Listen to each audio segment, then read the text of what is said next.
Hi, Michaela, welcome back. Hello.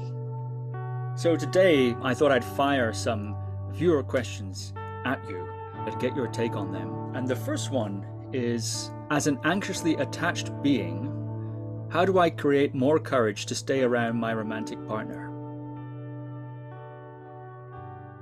Interesting. Okay.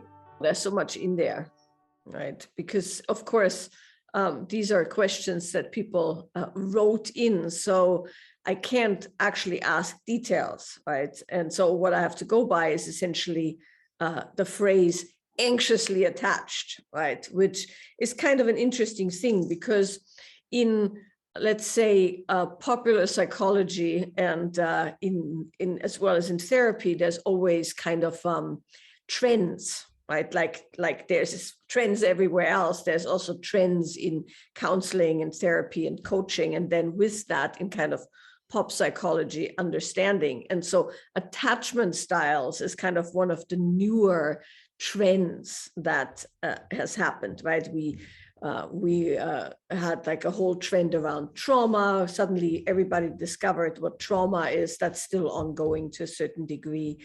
And then, everybody now is trauma informed. And now we have attachment styles. And, before that, people were really into are the people there around narcissists? There was like a whole trend around explaining to people personality disorders and things of that nature. So we see these kind of trends that come and go, and attachment style, and using attachment style as a means of explaining what's happening in a relationship is kind of the current lens that a lot of people want to see things. And so when the question is, I'm anxiously attached, how can I have the courage to be more around my partner? It's kind of an interesting question because it's such a narrow lens in a certain way. And because I can't ask questions, I'm going to just make some, sweeping statements here that are, of course, not very nuanced because we don't know what else is going on. But so what I'm assuming this question means is that this is someone who essentially has issues around abandonment, as well as issues around fully, being with that person because of some childhood imprints that made it that being deeply connected with someone was a problem, right? And that's typically what people call anxiously attached. But there's, of course, a lot of nuance in there. And the nuance is the anxious attachment because the parent was volatile? Or is the anxious attachment because the parent was neglectful? Or is the anxious attachment because the parent was absent or abandoned that person, right? And so that all falls into the sweeping category of anxious attachment, but there's a lot of detail in there that will make the view of a romantic relationship or partnership very different depending on what kind of volatility or what kind of anxiousness was produced. Now, the outcome could be somewhat the same, meaning somebody who's either on eggshells or a bit needy or a combination thereof. And why I'm saying it's a lens that's fairly narrow is that from that attachment style out, there's, of course, other things to consider. A wider lens is imprints from childhood around how love is given and perceived. And then from there further out, there's also just the bigger context of how was relationship modeled, intimate relationship modeled, was it modeled at all? And what kind of relationship is that person looking for? Is it a repeat of what was received as a child? Or is it the conscious countering of what was received as a child, which also kind of has a, let's say, maladaptive quality to it in a certain way? Because when we are so dead set on not repeating the things that were happening to us, we also get rigid in the denial of other things. So it's super complicated when we look at that. And I'm going to stop here because I saw you made all kinds of notes. So I'll let you ask some questions. Well, yeah, that's very interesting. Of course, I see, speaking of trends, another trend, these, sorts of ideas come in and out of fashion and then back in again.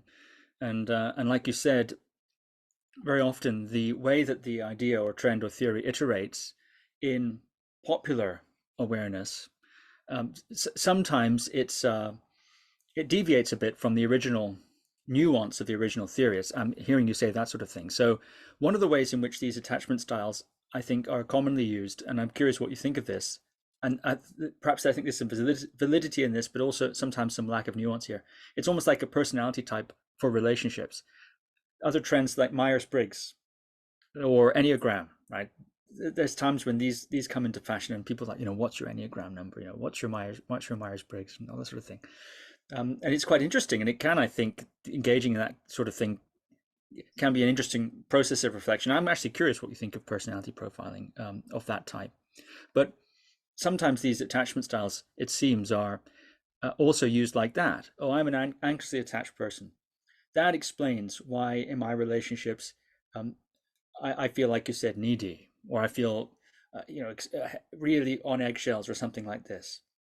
That explains why that is. That's very interesting. I'm noticing a pattern here, and this attachment style describes it. And then, okay, now I'm in a relationship. I'm feeling that anxiety. I'm feeling that neediness. You know what? Maybe this is my attachment style. Maybe I can use some sort of techniques or reframing or something like that to, okay, put that anxious reaction to the side, or feel that anxious reaction, recognize it as my pattern, not what's really going on here, and move beyond it in some way, or experiment with what happens if, rather than act out the anxiety, I act out something else. So this is often, I think, how it's approached. And I'm also hearing you say that sometimes the anxiety is not your anxious attachment style. Sometimes the anxiety is that there's something up, right, and that you're feeling that, and we have to be careful not to override that capacity when working with these things. So that's very interesting.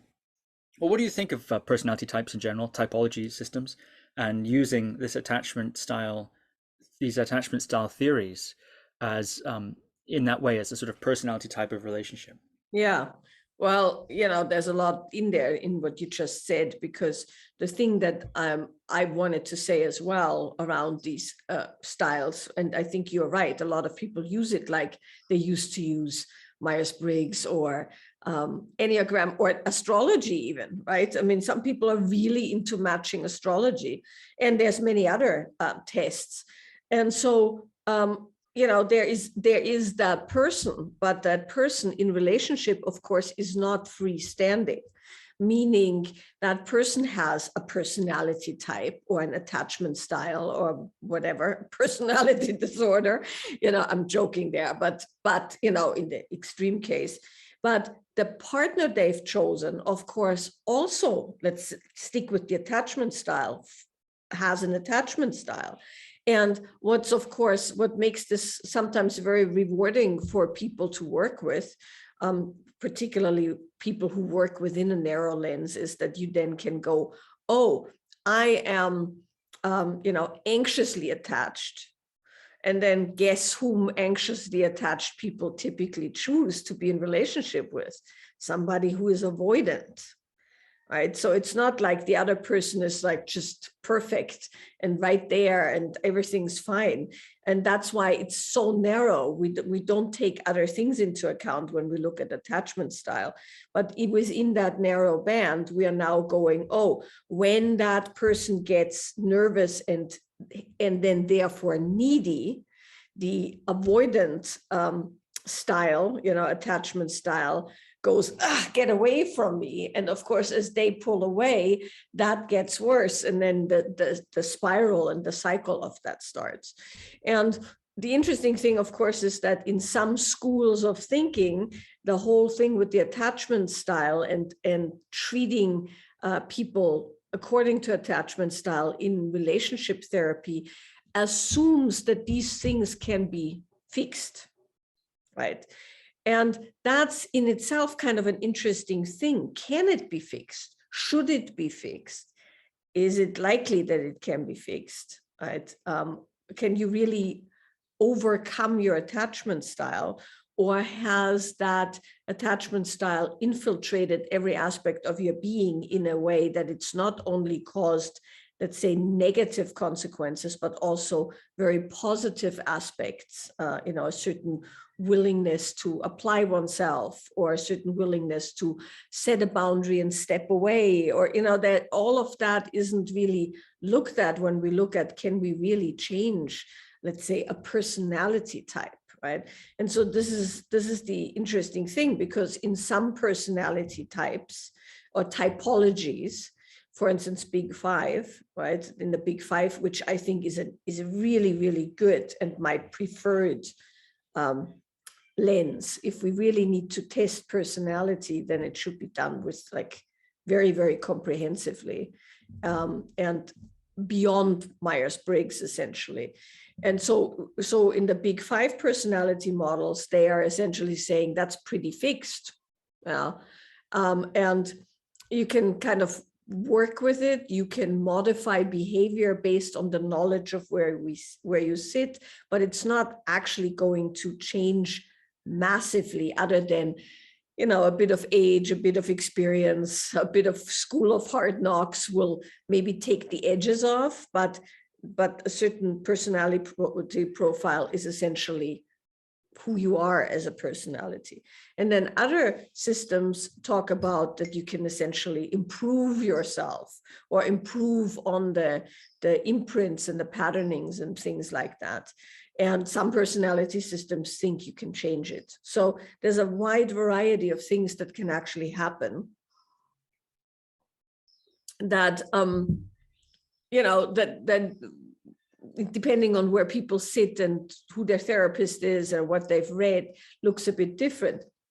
So while I think it's really good to have an idea of who you are as a personality, and I think sometimes taking a personality test, particularly a good one, can be somewhat life affirming or kind of, I don't know what the word would be, personality affirming in a way that certain things make sense. And it's always nice when we make sense of some of our behaviors, or we can see our behaviors within the context of something a bit greater than us, and where both certain things we're dealing with are normalized, but also where there's kind of a roadmap of where did we come from, where would we most likely go, right? That feels very centering, or it anchors us and orients us in space.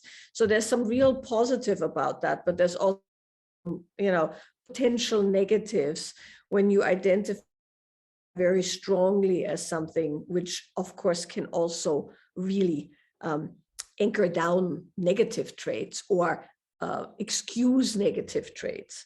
Oh, I am, I'm not able to talk with this person because I'm an introvert, right? Something that I have definitely fallen prey to on occasion, right? Like, so there's excuses.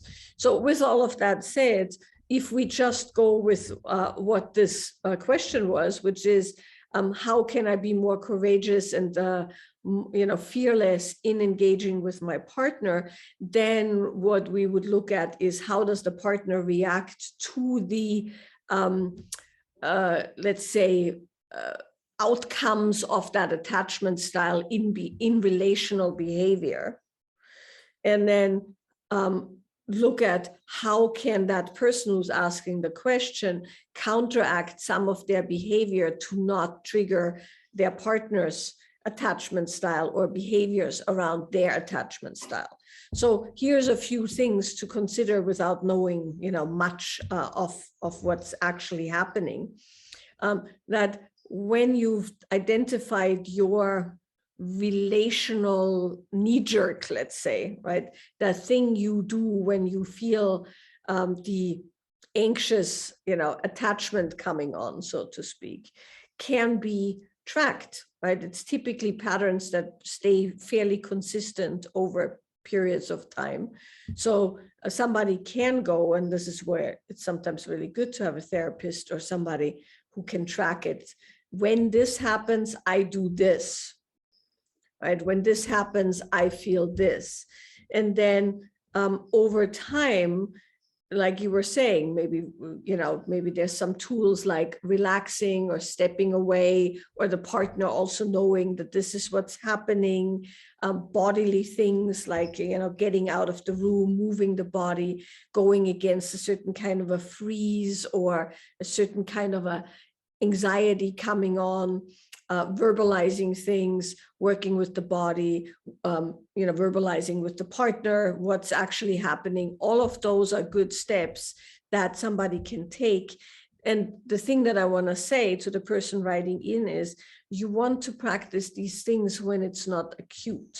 This is always true. This is the same as it is with, trauma patterns, which in a certain way you could say the moment the anxious attachment kicks in, it is like a trauma pattern, because it's based on something that happened very early on and that's been installed into the system, so to speak, very early on. So it has that, oh God, I'm not safe, I'm not, I'm not loved, I'll be abandoned, I'm unclear on how I should behave. All of that, when that kicks in, that is somewhat like a trauma trigger or trauma response. So learning how to de-escalate from that with the help of somebody who can really give some specific notes on that is super important.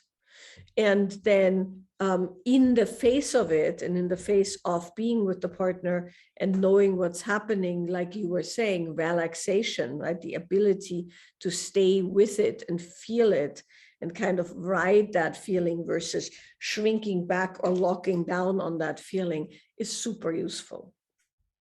Very interesting. Thank you. Do you have anything to add to that, or shall I fire another one at you? Oh, it's fine. I mean, unless you have something to add to that, because I know, you know a thing or two about that too. Well, maybe you could say a little more about movement as a pattern interrupt in this sort of, or a sense of processing or not getting so caught by emotion or the anxiety response. Could you perhaps just say a little bit more about that? Yeah. Yeah, thanks for saying that, because I think in general, regardless of how you slice these relational entanglements, let's put it, this relational back and forth, we can always boil it down to the body being your first port of call, regardless if you have therapy experience, cognitive behavioral experience in your, in your mind or in your emotions. The thing that anybody can do at all times is coming back to the body, because in the body there is very, in absolute, well, I should say, genius ways of unraveling this that are below the cognitive, the conscious cognitive function that can be very easily accessed. And so the first thing to do is always feel into the body. How do you feel into the body? Well, when you're in a stress situation, the easiest way is to feel down, wiggle your toes, tap your feet, move your knees if you're sitting, move your hips if you're sitting, very slightly, so that your attention goes into the body. So that's the first thing. Or if nothing else, moving the fingers, blinking, swallowing, all the things that make you go, oh, I do have a body. My body feels under duress or under stress. Let me connect with my body and let me feel what's there in the body. So that anybody can do at any time. And that's always super valuable, because the moment that happens, you are going to feel where things show up and how they show up. And the body has an ability to actually deal with those kind of discomforts because, well, it's a longer conversation why it can, but the nervous system is equipped to deal with these stressors if you actually allow the body to do what the body knows how to do best.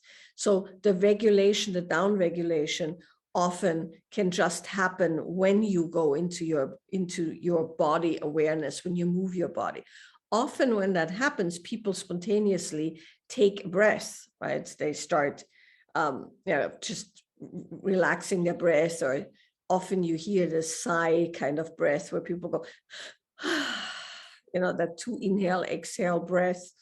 That's kind of the sign of the down regulation, the natural down regulation. So that's something that anybody can do. Or if you can't wiggle anything, you can just feel where your bottom meets the chair, to say it politely, right? And feel that kind of inward, downward sensation. So you're pointing here to movement as one good strategy to regulate the nervous system and to respond to those times when a pattern comes up in the body, such as a trauma pattern or anxiety coming from a kind of a looping or a patterning, like anxious attachment, for example. You're saying movement is a way of feeling that and regulating that, and not letting it settle and grip you. Is it something like this? Yeah. Mm-hmm. Yeah, it's very interesting. Perhaps I'll fire another one at you. This is from Amanda. How to stop obsessive thoughts about my new partner? Well, the question is, what kind of obsessive thoughts are they, right? So it would be nice to know, and of course we can't ask Amanda right now, but I'll give a few options, right? So new partner is kind of an interesting set of circumstances always, because new partner in itself denotes a whole bunch of things that we could look into, right? So here's the positive aspects of that. So the positive aspects of new partner is it's all fresh, it's unknown, it's not yet a known quantity as a relationship. And so within that, there's some really interesting and positive things, but there's also some things that are potentially stressful. So the positive things is that when any time there's a new partner, there's a whole world of new possibility. And that new possibility goes everything from new experiences, a new kind of relationship, a new way of relating, to new, exciting, interesting sexual exploration, to different life goals perhaps, or a new piece on the relational aspects. So that can be really, really exciting and exhilarating, and often in the beginning of a relationship it's just wonderful, right? Because there is so much of that. You discover all these things, and the relationship brings out the best in you, and you're really excited about showing yourself in a certain kind of a light, and of course the erotic component is quite good, and all of that. So that's what new relationship means to most people.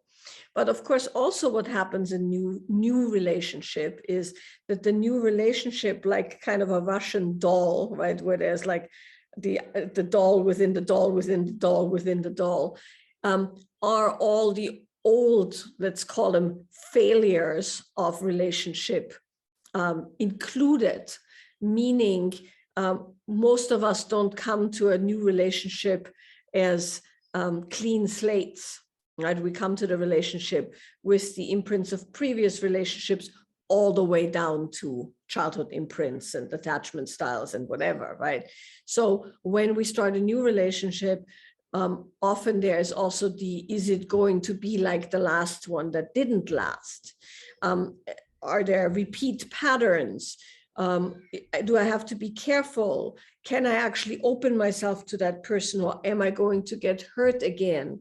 Often people break up because the erotic aspect wasn't quite what they wanted to be. So then there might be a bit of insecurity around, am I doing this right? Or am I looking good enough? Or, all of those things. So when Amanda talks about obsessive thoughts, I'm assuming she means kind of negative obsessive thoughts, not the positive, can't thinking about that person because it's so amazing, kind of a thing, right? So often also in a new relationship, it's not yet determined what kind of relationship it is. And so a lot of the obsessive thoughts are around, is this person going to call? Are we going to see each other this weekend? Is this just a roll in the hay, or is it going somewhere? Where is it going? Am I ready for that? Is that person ready for it? So that I'm assuming that's what she means with obsessive thoughts, because that's typically what causes us some distress, is that we feel more invested than we think the other person is, or we're not clear on where we're standing, or we don't know if this is just a repeat from the last round. And all our insecurities kick in, and things of that nature. So if that's what you mean, Amanda, then the best thing to do for yourself is to see how much clarity you can get as to what is it that you're obsessing about, right? So for instance, if it's is this person going to call again, or why is this person only calling Saturday evening 10 p.m. And not during the week, and why don't they text or call after they've left, or things like that? Then it's really good to kind of feel what's actually happening versus what you think should be happening, and see if the obsessive loops go around the gap between what you expect and what's happening, right? So that's the first thing to find out. If the obsessive thoughts are more around, are you good enough, or are you pretty enough, or are you ready enough, or are you open enough? That's a bit of a different kind of obsessive thoughts, where you can determine what is it that you are bringing into that new relationship that could be looked at and maybe disciplined a bit. So those are very different things, and maybe your obsessive thoughts are of a completely different nature. If they're of the, I can't stop thinking of this person can't stop thinking of me, we're crazy about each other, all is fine, then I wouldn't worry so much about it, because that will naturally at some point, wane off in the middle. In the meantime, you can just enjoy that giddy butterfly feeling. But if it's a negative obsession, you want to see, is it around the gap between what you want and what's happening, or is it within what you're bringing to the occasion? And those are two different approaches. So if it's around what you're bringing to the new relationship, or you being not good enough or not ready enough, then definitely I would say talk this over with some people who you trust, and see what of that is actually, let's say, true, legitimate, right? You have legitimate concerns because you had experiences before that are still bleeding into that interaction, or you have legitimate concerns based on your readiness. That's something to deal with. If it's about the gap between what you'd like to happen and what's happening, then I would say watch that very closely, because that's a sign, right? And once again, here we can say, is it the sign of that person actually wanting different things than you do? Or is it the sign of you being anxious about things that would develop naturally? That's always a fine line, right? Maybe you just want things to move a bit faster than this person can move, but they're moving in the right direction with you. Or maybe they just want something totally different than what you want. And that you have to figure out, because one of the things, Steve, you and I talk about this a lot when we do workshops, right, is people love to date potential. They like you say, a good fixer-upper, right? And that's something to actually consider. Is this person a fixer-upper, right? Are you hoping that they will come around to be the person that you want them to be? Or are they actually already the person you want them to be? If they're not the person you want them to be, you got to look very careful, because that's a real bad setup, because you're essentially not liking them the way they are now. And you're also selling yourself short, in the sense that you're not getting what you would like now, and you're banking on future potential, which could or could not fulfill itself. And in the meantime, you have obsessive thought, and that person doesn't actually feel accepted for where they are. So that all said, that's really a careful consideration to have.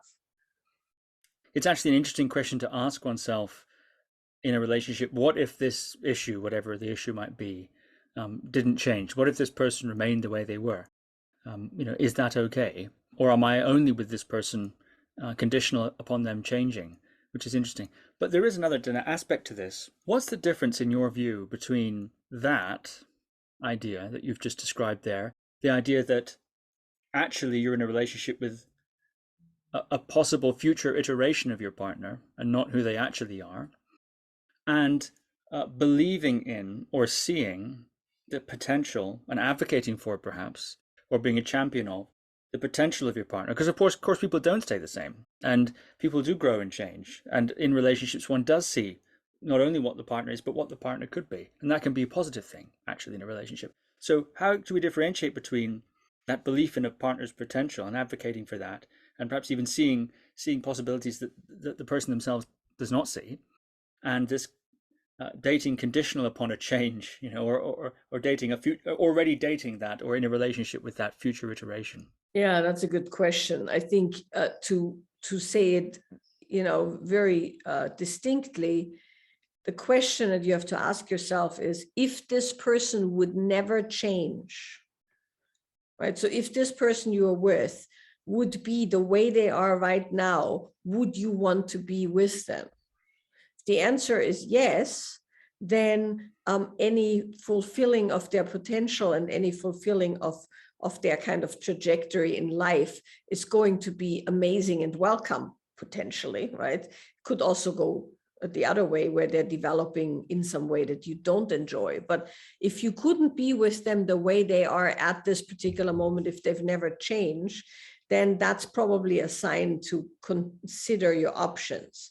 But if you go, if it's the way it is now, and it doesn't change at all, I'm also quite happy, and this is good, and I can see what's possible, then that's a doable thing, because from that place, you're actually supporting your partner from a place of abundance, meaning it's good now, and it can be a lot more as we both go into this, versus I'm bad now, you're bad now, we have to work really hard, go to a lot of self-development courses, and maybe one day we're okay, but who we are right now, this goes for both people, is actually not okay. That's, of course, a recipe for failure and disaster. So it sounds like you're saying one of the key distinctions is it a basis of love and acceptance, or is it a basis of rejection? In either case, there can still be a sense of growth and potential, and becoming better, more, whatever the metric is, kinder, more loving, more accomplished, whatever the case may be. But if that's coming from a place of acceptance and love, it's different to when it's coming from a place of rejection. Yeah. Even subtle rejection. Yeah. Mm-hmm. Yeah. Well, it always starts out as subtle rejection, but at some point the rejection gets less and less subtle, right? And the complaint gets louder and louder. And that's then, then the relationship takes of its own. And one way of turfing up that distinction to see what's underneath there is to ask the question, what if they never change? Which of course is a thought experiment. People do change. It's inevitable that they will. But in asking that question, that's one way, using that thought experiment to figure out what's underneath this future projection. What's the undercurrent here? What's the basis? Is it love and acceptance, or is it rejection, or perhaps a bit of both? But that's one way of beginning to examine that. That's very interesting. Yeah. Yeah, I think that's like you said, it is a thought experiment, and it is lack or abundance, or love and acceptance, or rejection, and that's something to feel. And I think in general, even outside of a relationship, that's a nice thing to consider for yourself. This brings us back to the personality types and stuff like that, is to kind of become somewhat friends with who you are, regardless of how much you can change. Because as discussed, right, many personality models and many schools of thought in psychology around that talk about certain things not changing that much. So you might as well be good with that, and play to your strengths, and play to the areas of your personality and your general being that are good and that can be developed. I read something last night that was kind of interesting. I had forgotten about that, but this in this particular text, there was this whole talk about pretty much any person, when we talk about high performers or how somebody can develop themselves properly, any person has about 25% well, let me say this differently. I'm not explaining this well.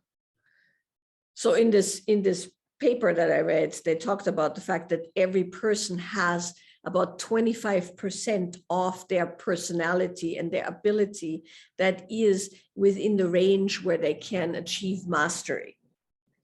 So the fact is, everybody has something. You might not be a good athlete, but maybe you can memorize really well, or you're good with languages, or maybe you are really good with your body, but math isn't your great thing. So the key there, they were talking about high performance and how do you work within your nervous system with high performance, is you find those, let's say 25% of your ability that are at a level where you can go to mastery, and then you apply yourself in that domain so that you feel good and you have inclination to do so. Okay, very interesting indeed. So perhaps I'll fire one last question at you here for this episode, and this is from Ben. Ben is saying that he's noticed in his relationship with his partner that he has less interest in sex than she does. And he is asking you to comment on that. And he's also asking, do you notice a rise in men having less sexual interest than their female partner? That's a very good question. Well, let's start with the second question and then go to the first, as they are obviously related. Yes, I would say that in the people I speak with, in the context of teaching workshops, private sessions, there is definitely a report of we're now talking men with women, right? So Ben's question. So I have heard from quite a few men, and also from the women who are with those men, that they are way less sexually interested than they have been in the past. And also within the relationship, they're way less interested. Cliche used to be that men always wanted sex and the women didn't, and had to feign headaches or be busy, or they were tired at the end of the day, and the male sexual attention was actually a bother. That used to be the cliche.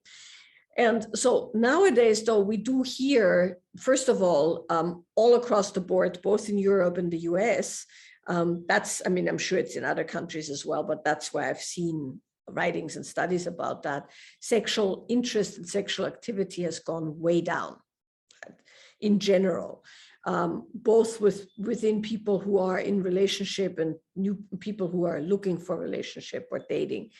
And I think there's a million reasons for that. A lot of them are, let's say, environmental or societal, in the sense that we're not even done with a pandemic. It's still a pandemic. and it's been a long time, and everything from the stress, the post-traumatic stress of some of that, and then also, of course, people recovering from viral infections and everything that comes with it, is definitely a factor that one could look at when we look at the big thing. But what Ben's talking about is something that a lot of people have reported, which is that the engagement, the erotic engagement, not only actual sex, but the kind of play around that isn't on the forefront of relationship, in some domains. And so here are some of the reasons for that, potential reasons that Ben can fill in, right? So on the, let's say, more physical level, the demand, like the outside demand, has made it that a lot of people are very depleted, and they actually don't want to engage sexually because it's work.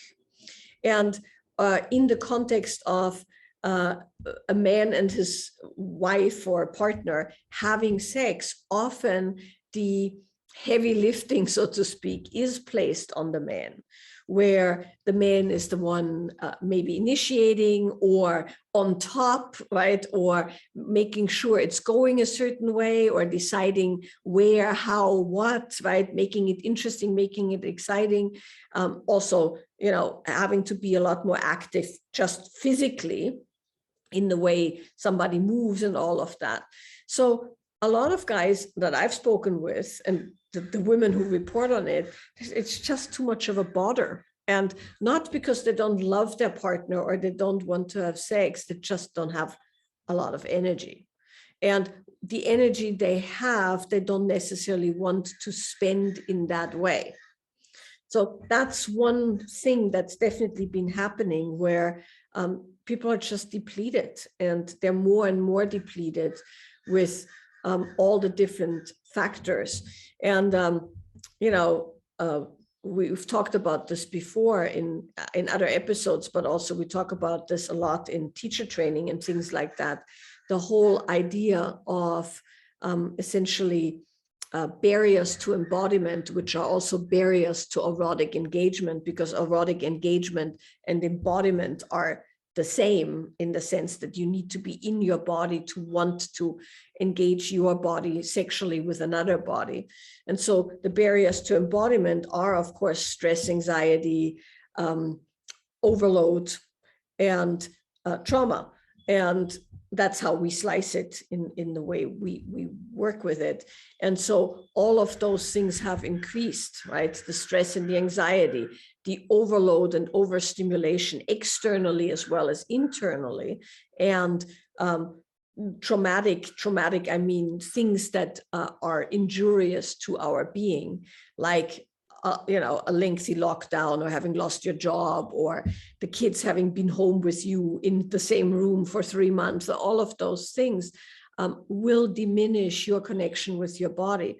And often the recovery and peace and quiet and not engaging take precedent over wanting to engage sexually. So that's one aspect of what Ben might be experiencing.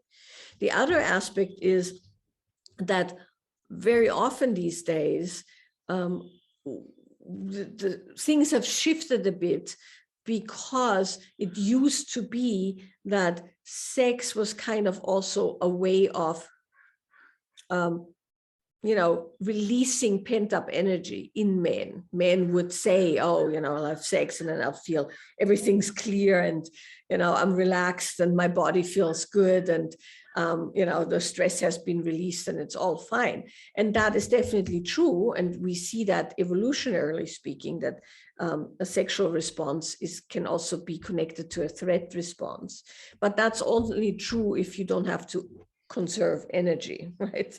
So meaning when you're so depleted that the release costs you more than it gives you, then you're probably not going to want to go there. But in Ben's partner, it might be that the sexual connection is really a lot about the emotional closeness, the intimacy, the feeling connected, the kind of also getting out of the head, and getting back into the body. So she might feel sex is a means of actually releasing herself from her pent up thoughts and reconnect back in the body and reconnect back with the partner when it is a bit disconnected. And so she might feel that the sex is kind of a vehicle to the reconnection, while he sees the sex as a vehicle to depletion in a certain way. So that's one way to go. And so for Ben here, one of the things that you might want to experiment with is to perhaps up the intimacy aspect, but not the sexual aspect. But once again, and this comes to the more negative things that I also hear, is a lot of men don't want to engage in that domain because it's not only physically depleting, it's also emotionally depleting when it's not right, or when there's a complaint about it not being long enough, deep enough, full enough, satisfying enough, all of those kind of things. So that's something to look at. Is there a complaint that's being lodged that persists through the sexual, like past the sexual occasion, or is it just a real, positive wish to reconnect and be intimate? If it's a positive wish to reconnect and be intimate, and there is a happiness and the relaxation and the connection afterward, then that's different than when you connect and you're intimate and then the complaint persists, so to speak. So that's something to look into. And of course, now when we look at Ben's partner, who we don't know, it would be good to look at, is the connection, or is the need for sex a need for connection and depth and intimacy and engagement, or is it supposed to validate an insecurity, or because that also sometimes happens, right? Sometimes we're conditioned to think that if somebody desires us sexually, we're okay as humans, right? As women and as humans in extension, or we need the validation to still feel okay about ourselves. So there's a lot in there that can be played with, but in the best possible scenario, Ben, if you don't feel like having sex, see if you feel like actually having some positive, intimate connection. That could be as simple as laying together in a hug and talking with each other, looking at each other, holding hands, going for a walk, which is maybe not sexy, but it's intimate. And, undivided attention. Sometimes people in longer term relationships only give each other intimate attention or undivided attention when they actually have sex. And other than that, it's the kids and whatever is going on. So that's something to consider. Great, Michaela. That's very interesting indeed. Thank you very much. I think that's where we'll leave it today. I think it's worth mentioning at this point, you're talking about movement and the value of movement and movement modalities. We've mentioned that today. We've just opened up the latest round of our nonlinear movement method teacher training. If you want to learn how to use nonlinear, I expect most people listening to this know what it is. If you don't, then visit www.michaelaboehm.com to find out more about it. But if you want to learn how to facilitate that for others as a standalone modality, or you want to incorporate it into your existing practice of whether it be yoga or therapy or counseling or workshops of various kinds, whatever you're doing, you can learn in that training. Also, a lot of people take that training just for their own enrichment, with no intention to teach. There's a lot, you do a lot of nonlinear in that training, and there's a lot of lectures and processes to help you understand how that method works. It's proved to be very, very popular over the years. Of course, it is sometimes the case, I will warn you, if you come to enrich your own personal practice, you might end up teaching because it's so much fun. When you start to teach, we talk about that. You get a good immersion in nonlinear itself, an understanding of the theory behind it, and also we train you to teach, which is a very interesting component. And often people who come just for their own practice find that part so fun they end up teaching accidentally. So watch out, just to warn you. So that's happening a little later in the year that's beginning. So there'll be a link for that in the show notes. And of course, you can visit www.michaelaboehm.com to find out more about that. Is there anything you want to add to that, Michaela?